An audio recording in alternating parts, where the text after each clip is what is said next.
Nice job. I don't know who climbed down there and put the lights in. Alright, so this is called pretty. King's Row, and they named it that back in 1960 when they discovered this because they thought that the stalagmites on the ground looked like pieces on a chessboard on the King's Row. And that first light that I turned on all the way down at the bottom is the start of a room called Paradise. And what's really cool about Paradise is if you remember those aragonite crystals I showed you up top, there's walls completely covered in aragonite down there, and it's also growing on the stalactites and stalagmites. So it's very breathtaking, and unfortunately we can't take people down through this because it would just get destroyed. But we do have a picture book in the gift shop that has some pictures of what Paradise looks like and some other parts of the cave you don't see on the tour, so you can check that out afterwards if you'd like. Alright, so I'm going to introduce you guys to a few friends of mine now. The first one right down here where I'm pointing my flashlight, you can see where there's that cutout in the rock that looks like a sideways V, kind of pointing to the left right there. That's King Kong's mouth. And he's roaring. You can see his teeth and his chin hairs coming down, and his nose and his eye and his eyebrow. And if you look right where King Kong's eyebrow is, that's Abe Lincoln's chin.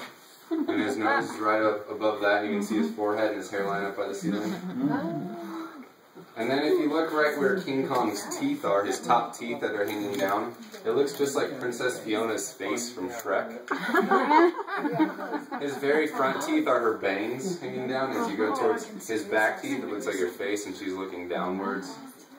Oh my god. And then this big thing right over here in the corner is what we call the wedding cake. If you were to go on the other side of that, it's actually about 20 feet tall, and a lot of it's made out of flowstone that flows down the rock, so it has layers of step down like a big wedding cake. And if that's the wedding cake, then this must be the married couple kissing right there. And I guess they had a deal with Travelocity, so they brought in the Travelocity gnome.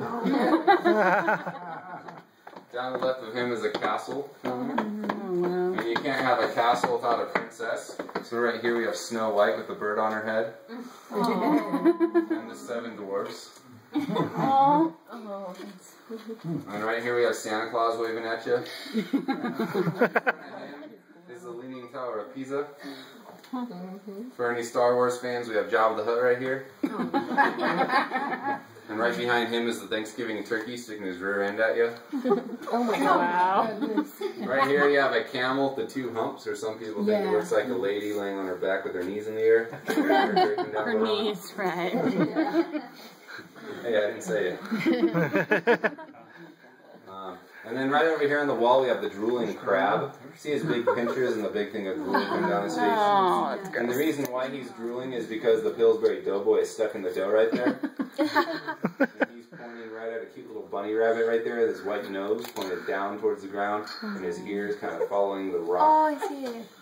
And then if you look right below them where it kind of drapes down right here, one time someone said, it kind of looks like a bunch of people mooning you.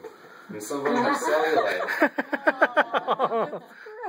So, every once in a while, if a stalactite and stalagmite keep growing and growing until they meet up with each other, it forms what we call a column. So there's one of those right there in front of Snow White, and there's another one kind of kissing right over here.